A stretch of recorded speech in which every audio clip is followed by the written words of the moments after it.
잠언 말씀입니다. 잠언 14장 8절에서 15절 말씀입니다.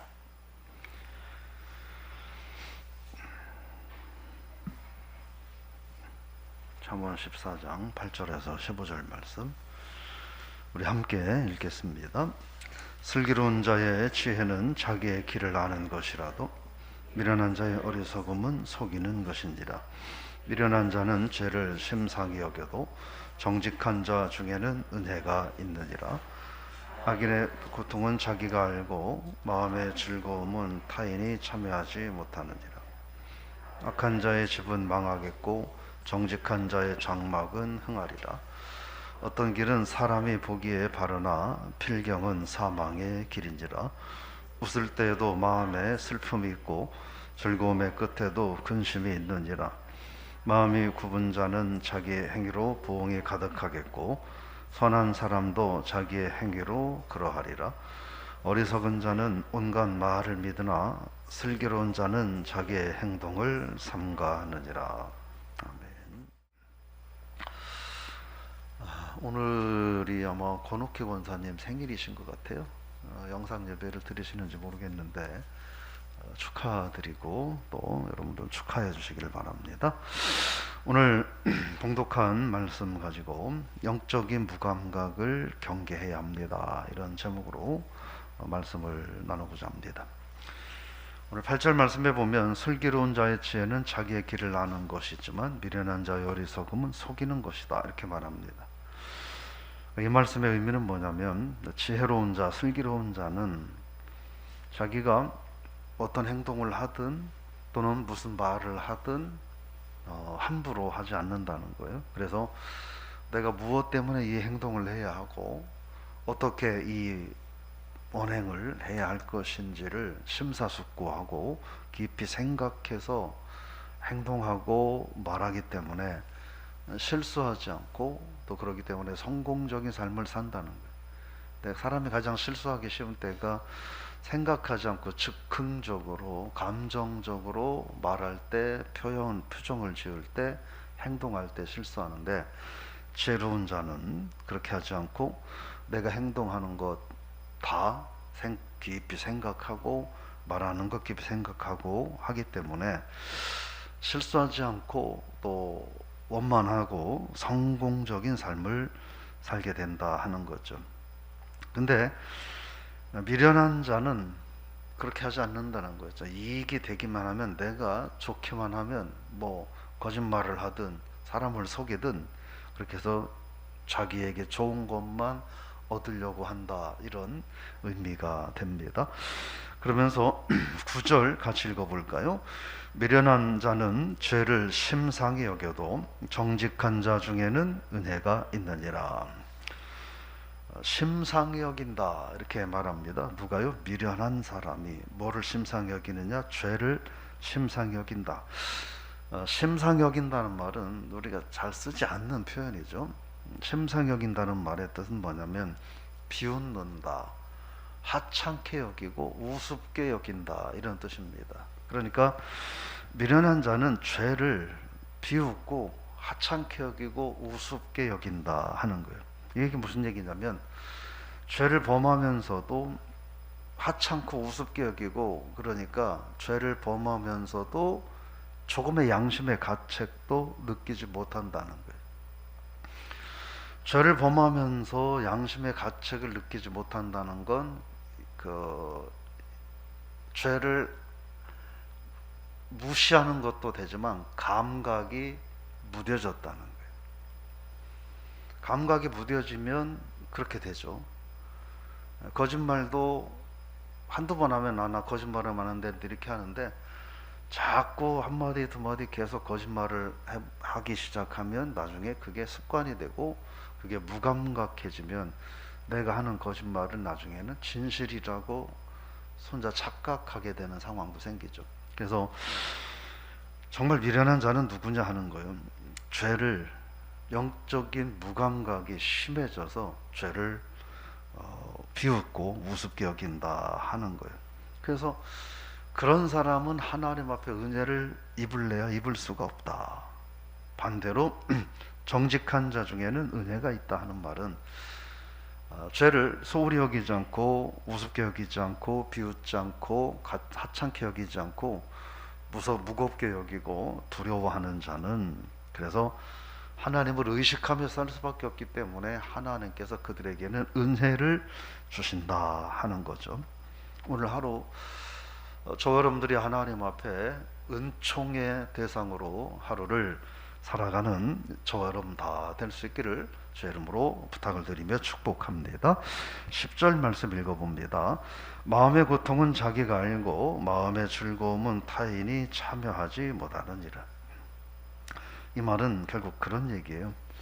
사람에게는 누구나 다른 사람과 절대 공유할 수 없는 그 사람만의 상황과 감정이 있다는 거예요. 네. 그래서 예를 들어서 저는 장례식장 가면 분명히 하늘의 소망을 이야기해요. 그런데 우는 분들에 대해서는 애초에 이제 본격적으로 장례를 시작하지 않고 돌아가셨다는 소식 듣고 이제 임종 예배를 드릴 때, 장례식장이 제대로 꾸며지지 않았을 때 거기서 꼭 얘기해요.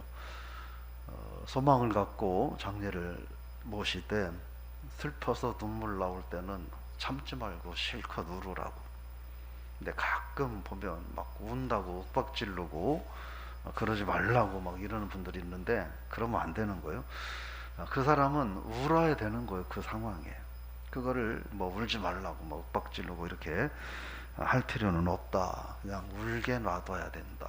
무슨 얘기냐면 오늘 본문 말씀에서 그런 말씀을 하고 있는 거예요.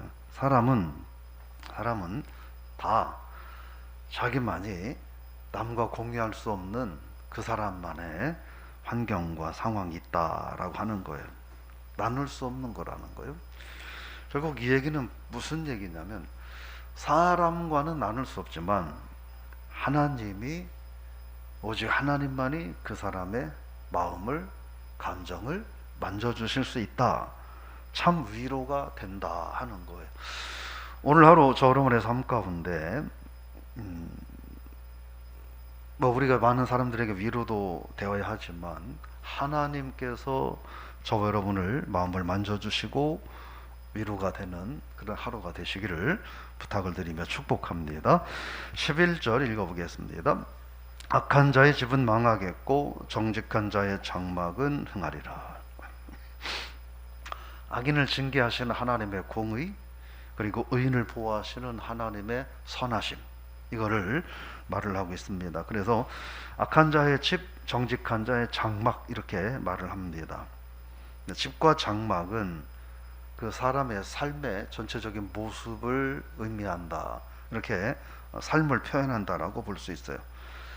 그러니까 집과 장막은 조금 다르죠. 우리는 그냥 편하게 일반적으로 집이다 또는 장막이다 이렇게 쓰는데, 원래 집과 장막은 다른 거예요. 집은 어떤 구조물로 이렇게 잘 안정되게 지어져 있는 게 집인 거고, 장막은 뭐예요? 천으로, 이렇게 임시 천으로 설치를 한 거예요. 텐트 같은 거로 이렇게 보시면 돼요. 그러니까 무슨 얘기냐면 악인의 집, 의인의 장막, 이렇게 말하고 있어요. 그게 무슨 얘기냐면 악인의 집이라고 하는 것은 안정됐다는 거예요. 화려하다는 거예요. 있어 보이고 괜찮아 보인다는 거예요. 그리고 장막이라고 하는 것은 허름해 보이고 좀 그래 보인다는 거예요. 그런데 악인의 집은 아무리 안정돼 보이고 아무리 화려하고 잘 꾸며놓고 화려하다 할지라도 악인의 집은 하나님의 심판 앞에 사라질 거라는 거예요. 근데 의인의 집은 좀 허름해 보이고 좀 보잘것없어 보여도 그럼에도 불구하고 하나님께서 귀하게 여긴다라고 하는 거예요. 오늘 저 여러분들이 세상의 화려함도 좋지만, 그러나 하나님 앞에서 다 불타 없어질 책망받을 화려함보다는 조금 허름한 삶이라 하더라도 하나님께서 귀하게 여기는 그런 삶을 살 수 있기를 부탁을 드리며 축복합니다. 12절 어떤 길은 사람이 보기에 바르나 필경은 사망의 길이다 이렇게 말합니다. 결국 무슨 말이냐면 인간의 경험과 지식만을 가지고 판단하고 행동하는 것은 옳지 않다. 물론 인간의 경험과 지식을 가지고 판단하고 행동해야 하기도 하지만 그러나 궁극적으로는 살아계신 하나님의 인도하심을 받으며 살아야 한다. 이거를 말씀하는 거죠. 그래서 13절에서 뭐라고 말하냐면 웃을 때도 마음에 슬픔이 있고 즐거움의 끝에도 근심이 있다 이렇게 말합니다.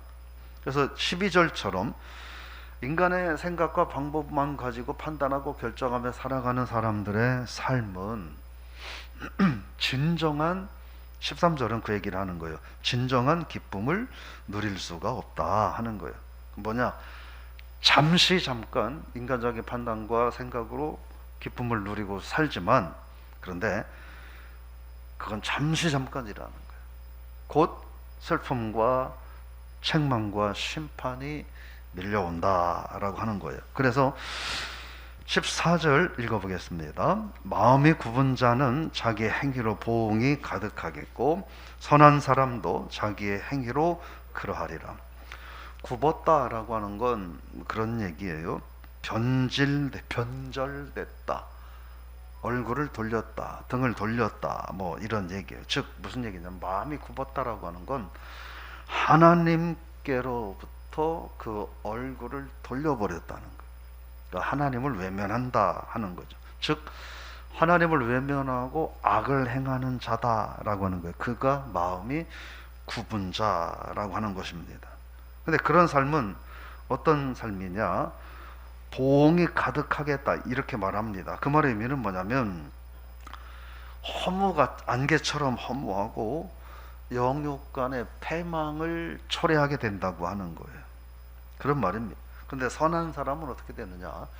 하나님이 복된 선한 상급을 허락해 주신다 하는 거예요. 오늘 하루 저 여러분들이 우리들의 얼굴을 하나님께로부터 돌리고, 우리도 사람들 관계에서 저 사람 예를 들어 보기 싫고 상대하기 싫으면 얼굴 돌려버리잖아요. 그렇게 하면 안 된다는 거예요. 하나님을 향하여 얼굴을 돌리지 말고 하나님을 바라보고 하나님을 소망하는 그런 삶이 돼야 된다 하는 거예요. 그래서 15절 말씀 같이 읽어보겠습니다. 어리석은 자는 온갖 말을 믿으나 슬기로운 자는 자기의 행동을 삼가느니라. 어리석다라고 하는 건 온갖 말을 믿는다라고 하는 건 무슨 말이냐면 아주 단순하다는 거예요. 그리고 자기 생각이 없는 거예요. 자기 생각이 없어서 누가 뭐라 하면 그 말이 옳은 말인지 저 사람이 무슨 의도를 갖고 저런 이야기를 저렇게 해서는 안 될 이야기를 함부로 입에 담아서 막 얘기하는지, 저 사람이 어떤 의도를 가지고 어떤 상태에서 저런 언행을 함부로 하는지 생각하지도 않고 저 사람이 하는 말이 옳은지 그른지 사실인지 아닌지도 구별하지 않고 그냥 맹신한다는 거예요. 그 말을 맹신한다는 거예요. 그러다 보니까 혼자 똑똑한 거예요. 혼자 똑똑하니까 다른 사람들의 유혹에 쉽게 넘어가는 거예요. 그러니까 남들은 저 사람이 잘못하고 있는 거 남들은 다 아는데 자기 혼자만 모르고 있는, 그게 어리석은 자라는 거예요. 그래서 그런데 어리석은 자는 그렇다는 거예요. 근데 슬기로운 자는 행동을 삼가한다라고 하는 말은 뭐냐면 분리한다, 구별한다, 주의한다 이런 뜻이 있어요. 그러니까 지혜로운 자는 분리한다는 거예요. 하나님의 뜻에 어긋나는 건지 하나님의 뜻에 맞는 건지 살펴본다는 거예요. 그래서 죄로부터 구별된 삶을 살려고 노력한다는 거예요. 그렇기 때문에 어떻게 되느냐? 철저하게 하나님의 인도와 보호를 받게 된다 하는 것이죠. 오늘 말씀을 좀 정리를 해보면 우리 신앙인은 행동과 말에 신중한 자세를 유지해야 된다 하는 거예요. 신중한 생각과 행동 없이 순간적으로 감정적으로 행동을 하고 표현을 하고 말을 하면 많은 실수를 하게 돼 있어요.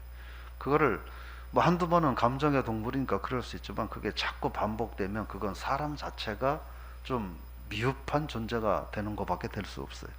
그래서 행동과 말에 신중한 자세를 유지해야 된다. 그리고 신학인은 삶에서 특별히 하나님 앞에서 우리들이 이 죄에 무감각하지 않도록 영적인 무감각을 경계하며 우리가 살아야 되지 않겠나 하는 거예요.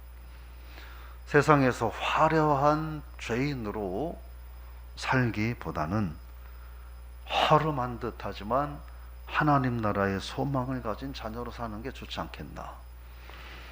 물론 기왕이면 세상에서도 화려하게 살고 또 하나님 나라의 소망을 갖고 살 수 있기를 바랍니다. 근데 시편 84편 10절에 보면 이렇게 말해요.